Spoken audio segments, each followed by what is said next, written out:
What's the biggest butterfly effect you've ever experienced? About 15 years ago I was at home watching a movie when a thunderstorm hit my area and shut off my internet. I knew the internet would be out for at least a few hours, and so I started digging through my CD collection to find something to watch. I ended up settling on a recording of a show about a guy in Australia who fed the homeless, and at the end of the first episode they interviewed a few of the homeless people. Their names flashed up at the bottom of the screen as they were being interviewed, and when the third man started getting interviewed, I had to double take and rub my eyes in disbelief. This man had the same name as my long-lost brother who I hadn't seen in 20 years. The more I inspected his features, the more sure I became that this was my little brother who we lost in a flood all those years ago.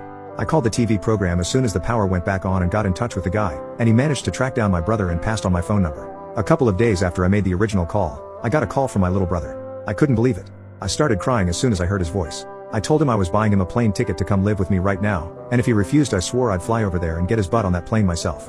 He chuckled and agreed. He was on a flight to me that very same day, and I went to pick him up from the airport the next morning. You'd think the butterfly